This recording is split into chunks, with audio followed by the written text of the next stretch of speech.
नमस्कार साथियों। जैसे कि हमने आप लोगों को पिछले सेशन के अंदर बताया था कि हम लोग एक इनिशिएटिव शुरू करने वाले हैं जिसका नाम है PYQ एनालिसिस।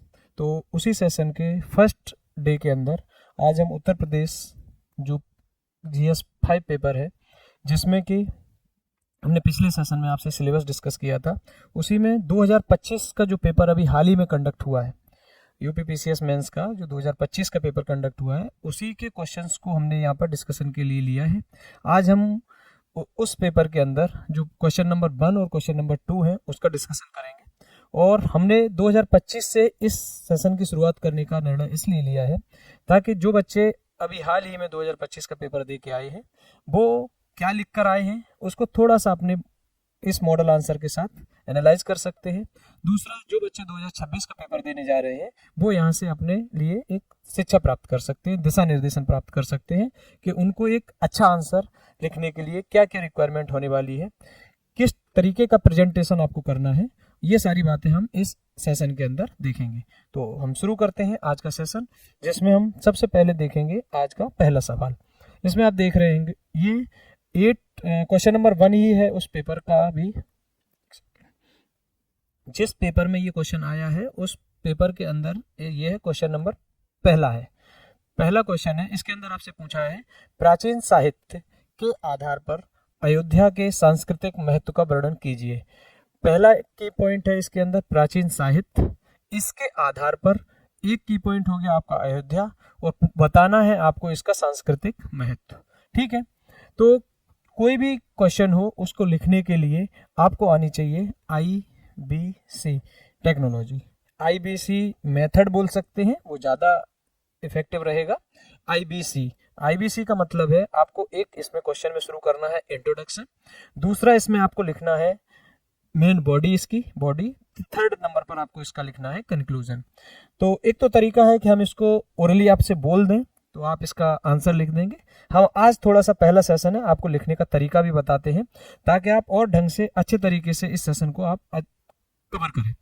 तो सबसे पहले हम इसका इंट्रो लिखेंगे। इंट्रो, ये हेडिंग हमको नहीं डालनी है, हम आपको समझा रहे हैं, इस वजह से हमने इसमें लिख दिया है। और आपकी जानकारी के लिए बता दूं कि ये यूपी के जिस पेपर में आया है उसमें ये 8 मार्क्स का क्वेश्चन है और आपको ये 125 वर्ड्स में कवर करना है। टाइम आपको बता दूं, टाइम मैनेजमेंट भी करना जरूरी होता है, तो इस क्वेश्चन को आपको 7 से 8 मिनट के अंदर लिख देना है, इतना होता है। आज हम समझा रहे हैं, इसके लिए इसमें टाइम लग सकता है थोड़ा सा ज़्यादा, उसकी कोई चिंता नहीं है। आज आप लोग सीखें पहले, जब आप सीख जाएंगे तो उसके बाद आप आसानी से इन चीज़ों को कर पाएंगे। तो आप इसका शुरुआत करेंगे कि अयोध्या, अयोध्या कुछ बातें हम शॉर्ट में लिख देंगे, आप हमारे बोलने के अनुसार आप अपनी कॉपी पर लिख लेंगे। अदरवाइज आपको इसका मॉडल आंसर प्रिंटेड फॉर्म में चाहिए तो CFA के टेलीग्राम चैनल पर ये सारे क्वेश्चन डाले जा रहे हैं, आप वहाँ से इसका PDF प्राप्त कर सकते हैं। तो जैसा कि मैंने आपको बताया, इधर हम लिखेंगे अयोध्या प्राचीन काल से ही सांस्कृतिक धार्मिक महत्व का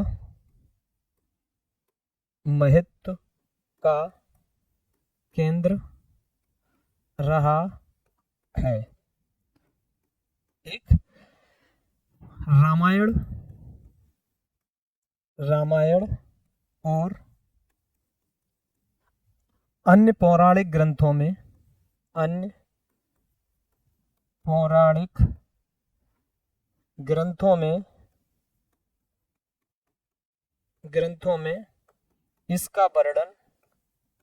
इसका वर्णन देखने को मिलता है। ये आप इंट्रोडक्शन लिखेंगे, ये ज्यादा से ज्यादा 25 से 27 शब्द का इंट्रोडक्शन है। ये इसका एक आइडियल इंट्रोडक्शन तो नहीं है, लेकिन आप इस तरीके का एक इंट्रोडक्शन इसके अंदर दे सकते हैं। जैसे मैंने दिया, अयोध्या प्राचीन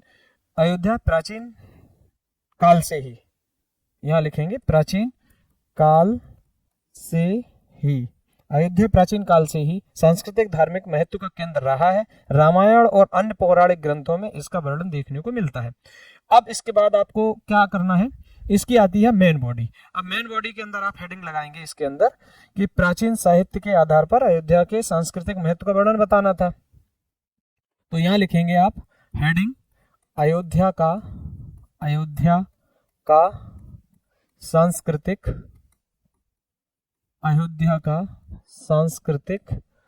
महत्व, है ना, कल्चरल इंपॉर्टेंस आपको अयोध्या का बताना है। 2 पेज आते हैं उस कॉपी के पास जब ये 8 नंबर का क्वेश्चन आपको लिखना होता है। यूपीएससी में यही क्वेश्चन होता है तो 150 वर्ड्स का हो जाता है, उत्तर प्रदेश में आता है तो 125 का आता है, टाइम वही है। अब इसमें आप क्या करेंगे, सबसे पहले पॉइंट फॉर्म में आप इस आंसर को कवर करने की कोशिश करेंगे। पहला पॉइंट हम इसमें लिखेंगे मोक्षदायिनी, ये अयोध्या के बारे में लिख रहे हैं, उसका इंपॉर्टेंस, मोक्षदायिनी सप्तपुरी। भारत में 7 मोक्षदायिनी सप्तपुरी हैं, उनमें से अब इसके अंदर आप एक लाइन में एक्सप्लेन करेंगे, मैं हेडिंग यहाँ पर लिख रहा हूँ पॉइंट फॉर्म में। इसके अंदर आप लिखेंगे कि मैं आपको इसको एक्सप्लेन कर रहा हूँ कि भारत के अंदर जो मोक्षदायिनी सप्तपुरी मानी जाती हैं वो 7 हैं, उसमें से उत्तर प्रदेश का अयोध्या शहर भी शामिल है। तो यहाँ पर आप लिख देंगे कि अयोध्या को भारत में मोक्षदायिनी सप्तपुरी के अंदर शामिल किया जाता है। पहला पॉइंट ये हो गया। दूसरा यहाँ पर आप लिखेंगे भगवान श्री राम की जन्म भूमि, ये बात आप लिखेंगे। एक बात जो हम आपको बताना भूल गए, थोड़ा सा जो इंट्रोडक्शन हमने दिया था उसके बाद हमने ये हेडिंग डाली थी, उसके बाद जो साइड का पेज होगा, इस साइड के पेज पर आप छोटा सा एक उत्तर प्रदेश का एक मैप बनाएंगे। इस मैप के अंदर आप अयोध्या को यहाँ पर अयोध्या को दिखाएंगे, ये यहाँ पर इसमें लिख देंगे ब्रैकेट में कि अयोध्या का, या इसमें लिख देंगे उत्तर प्रदेश के अंदर अयोध्या, इस टाइप का कुछ बात लिखेंगे और छोटा सा मैप बनाएंगे साइड में, क्योंकि मैप का क्वेश्चन नहीं है, केवल हम वैल्यू एडिशन है, हम उसको दिखाना रिप्रेजेंट करना चाह रहे हैं, इस तरीके से ब्रैकेट में उसको उधर बंद कर देंगे। ये मैंने लिखा भगवान श्री राम की जन्मभूमि। दूसरा पॉइंट हो गया, इसमें आप यहाँ से लिखेंगे इस कारण से यह सनातन धर्म की आस्था का एक मुख्य केंद्र के रूप में बन सका, इस वजह से यह सनातन धर्म की आस्था के मुख्य केंद्र के रूप में प्रस्तुत हो सका। दूसरा पॉइंट हो गया। तीसरे पॉइंट में आप लिखेंगे आदर्श शासन का केंद्र। अब आदर्श शासन का केंद्र है, इस बात को आप कैसे जस्टिफाई करेंगे, इस चीज के लिए आप देखेंगे कि रामायण और रामचरितमानस जैसे महाकाव्यों में अयोध्या के राम राज्य का वर्णन देखने को मिलता है और उसके नैतिकता और आदर्श मूलक जो व्यवस्था थी वो है आज के समय में भी अपना महत्व, अपना रिलीवेंस बनाए रखे हुए हैं। तो आप इस बात को इसके अंदर यहाँ पर लिख के रखेंगे। 4th नंबर का पॉइंट आप इसके अंदर लिखेंगे कि जैन और बौद्ध धर्म का संगम। इसमें ये बात कैसे लिखेंगे, यहाँ पर इसको आप इस तरीके से लिख सकते हैं कि यहाँ पर जैन धर्म के प्रथम 3 तीर्थंकर सहित कुल 5 तीर्थंकरों का जन्म स्थान अयोध्या के अंदर है। साथ ही बौद्ध ग्रंथों में भगवान बुद्ध के प्रवास के बारे में जानकारी प्राप्त होती है। ये बातें आप यहाँ पर लिखेंगे जैन और बौद्ध धर्म के संगम की वाले पॉइंट के अंदर। 4 पॉइंट ये हो गए। 5वां पॉइंट आप इसके अंदर लिख सकते हैं। 5वां पॉइंट आप यहाँ पर लिखेंगे, एक सेकेंड,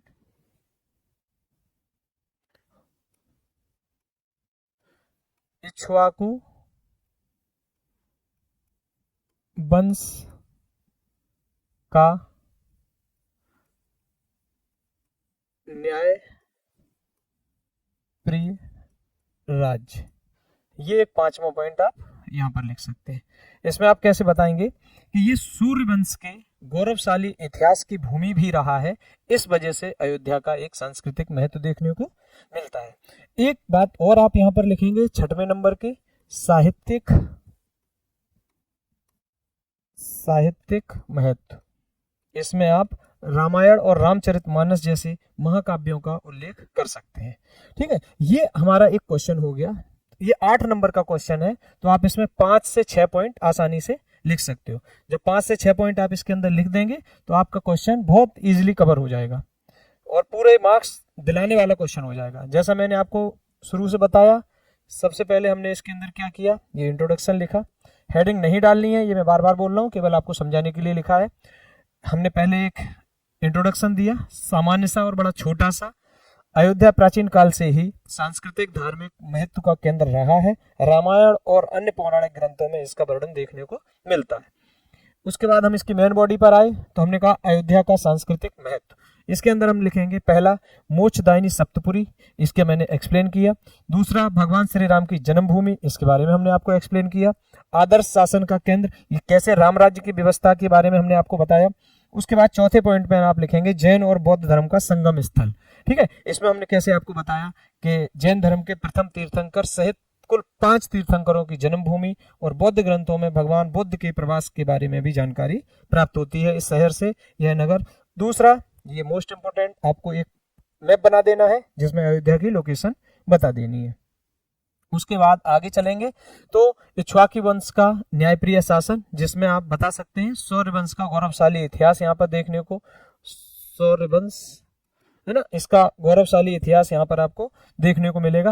ये सौर्य वंश कहीं कहीं इसका सूर्य वंश देखने को मिलता है, सूर्य वंश। ठीक है, तो इस तरीके से आप यहाँ पर लिख देंगे। और साहित्यिक महत्व, तो यहाँ पर आप रामचरितमानस और रामायण जैसे ग्रंथों का उल्लेख कर सकते हैं। अब ये तो हो गया आपका आई और वी, इंट्रोडक्शन हो गया, बॉडी हो गई। अब आपको इसका कंक्लूजन लिखना है। तो मैं इसका आपको बताऊं कि जब तक आपका, जैसे एग्जामिनर जो कॉपी चेक करते हैं वो आपकी सबसे पहले आपका फर्स्ट इंट्रोडक्शन पढ़ेंगे, और उस इंट्रोडक्शन को पढ़ने के बाद क्या करेंगे, मेन बॉडी तो आपका केवल ऊपर से देखने की कोशिश करें, पढ़ते तो बहुत कम लोग हैं। उसके बाद आपका जहां मार्क्स देने की जगह होती है, वो मार्क्स देने की जगह पर आपका कंक्लूजन होना चाहिए। उस कंक्लूजन में क्या लिख सकते हो आप कि उपर्युक्त विवरण के आधार पर कहा जा सकता है कि अयोध्या, क्या क्वेश्चन था आपका, ये क्वेश्चन था आपका साहित्यिक आधार पर अयोध्या सांस्कृतिक महत्व का वर्णन कीजिए।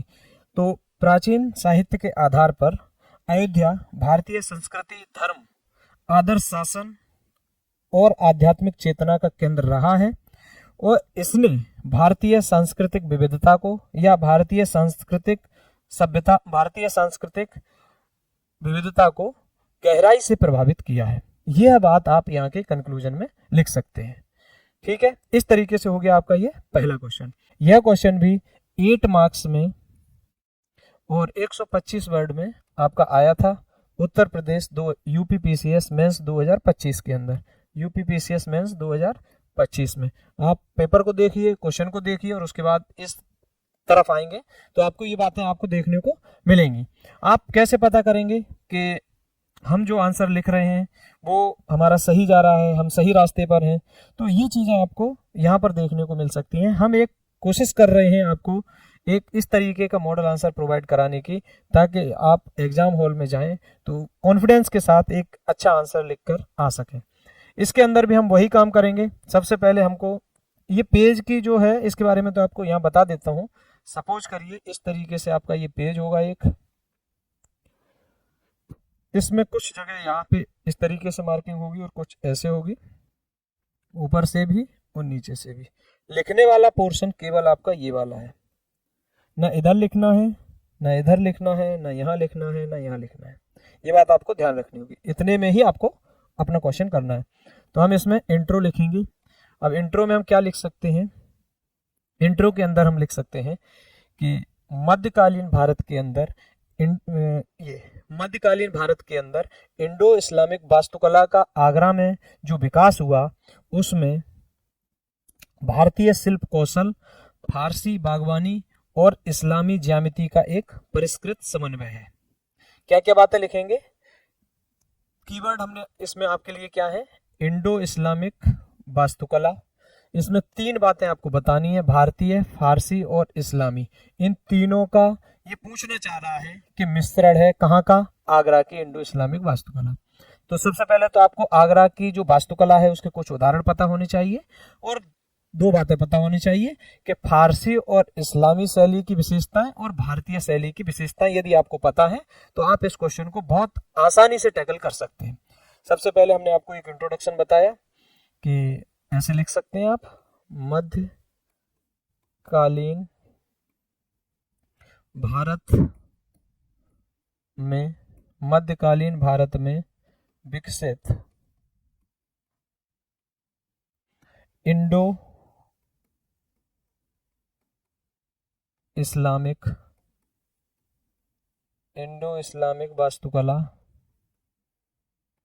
वास्तुकला भारतीय इंडो इस्लामिक वास्तुकला, क्योंकि पूरा आगरा का जो वास्तुकला है उसका विकास तो मध्यकालीन भारत के अंदर ही हुआ है। तो भारतीय शिल्प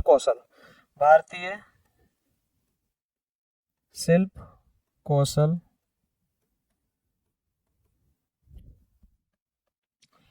फारसी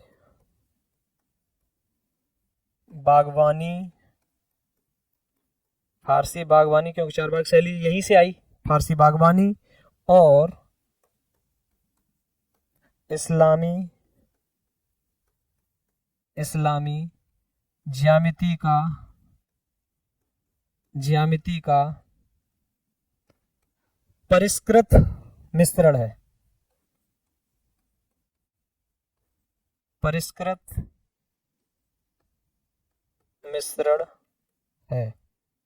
ये हो गया आपका एक अच्छा सा इंट्रोडक्शन है। इंट्रोडक्शन कितना है, ये जो इसमें लिखा हुआ है यहां से देख लो आप।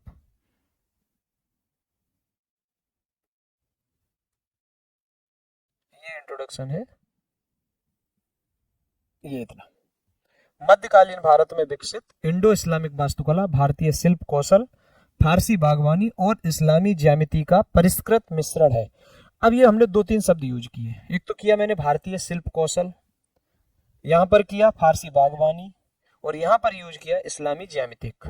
अब इन तीनों का हम डिटेल्ड एक्सप्लेनेशन कहां पर लिखेंगे, जब इसकी हम मेन बॉडी बना रहे होंगे उसके अंदर हम इसको लिखेंगे। तो आगे आते हैं और इसमें हम लिखेंगे, तो आप ऐसे भी लिख सकते हो इसकी हेडिंग, एक सेकेंड।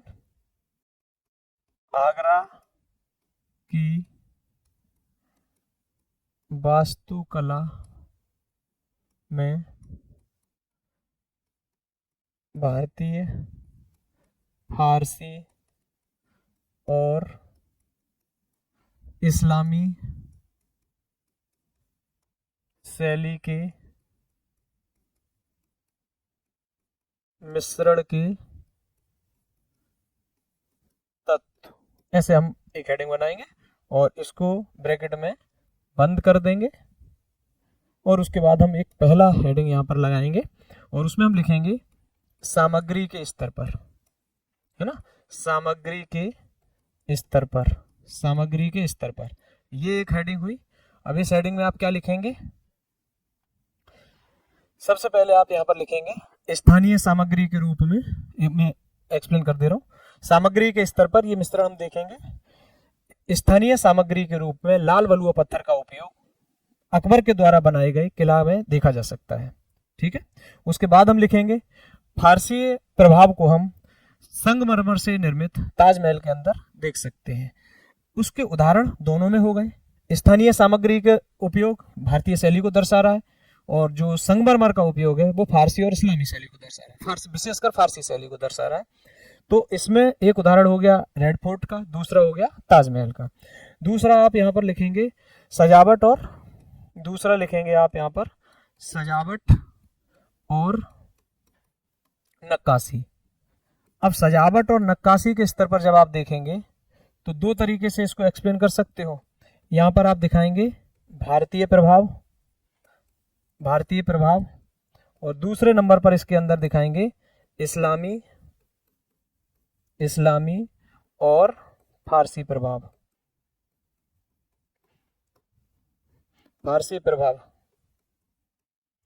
इसमें दो बातें आप देखेंगे। जब सजावट की हमने बात की है तो भारतीय प्रभाव में क्या होता है, इसमें कमल,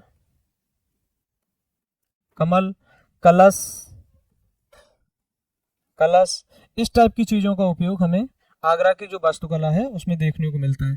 ऐसे ही इस्लामी और फारसी हमने आपको बताया, तो इसमें आप क्या देखेंगे, आगे पेज पर देखते हैं।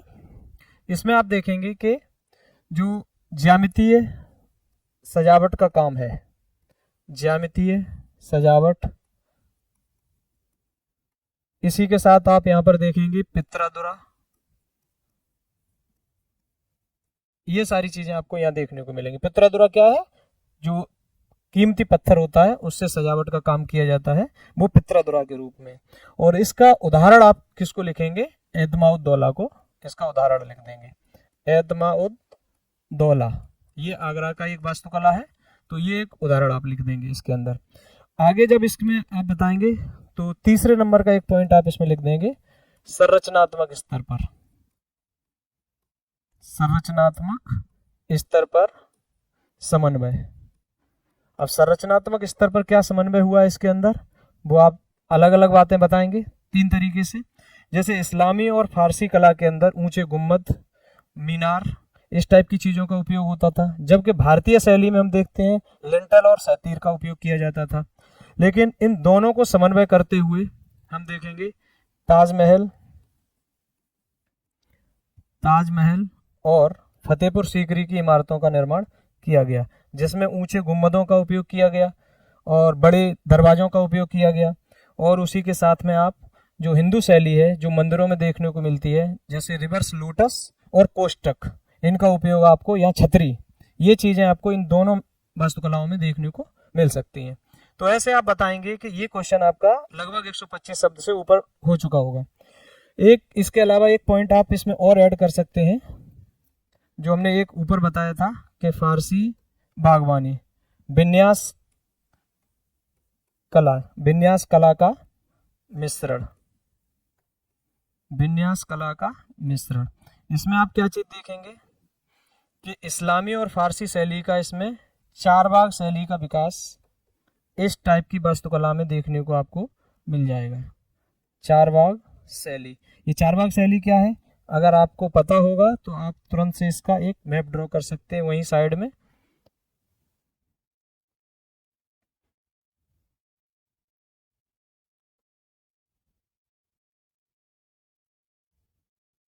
ये चारबाग शैली है, ये नहरें निकाली गई हैं और ये उद्यान बने हुए हैं। तो इस तरीके से आप एक देखेंगे कि इस्लामी वास्तुकला में चारबाग शैली देखी गई। लेकिन ये जो नहरों का कल्चर, ये भारतीय जो मानसून था, भारतीय जलवायु थी, उससे प्रभावित होकर इसको अपनाया गया। भारतीय जलवायु का प्रभाव यहाँ पर देखने को मिला और इस वजह से यहाँ पर नहरों का और पानी की व्यवस्था जो की गई वो इसके अंदर आपको देखने को मिल जाएगी। इस तरीके से ये क्वेश्चन आपका हो जाएगा। फिर आप इसके अंदर क्या करेंगे, एक कंक्लूजन लिखेंगे और उस कंक्लूजन में आप लिखेंगे कि आगरा में विकसित इंडो इस्लामिक वास्तुकला न केवल आयात की हुई वास्तुकला है, बल्कि स्थानीय स्तर पर भारतीय वास्तुकला के साथ समन्वय को प्रदर्शित करती है, जो आगे चलकर गंगा जमुनी तहजीब के विकास में महत्वपूर्ण भूमिका का निर्वहन करती है। इस तरीके से आप इसका कंक्लूजन कर सकते हैं।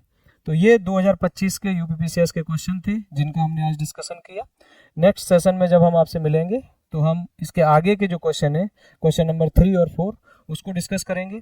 आप लोग इन वीडियोज़ को देखिए और आप अपने मॉडल आंसर को, इनका जो प्रिंटेड फॉर्म मॉडल आंसर है वो टेलीग्राम चैनल पर अवेलेबल है, आप वहाँ से प्राप्त कर सकते हैं। और आगे के सेशन के लिए आप हमारे साथ जुड़िए और अपनी तैयारी को और बेहतर बनाइए। आपने इस वीडियो को देखा, इसके लिए आपका बहुत बहुत धन्यवाद।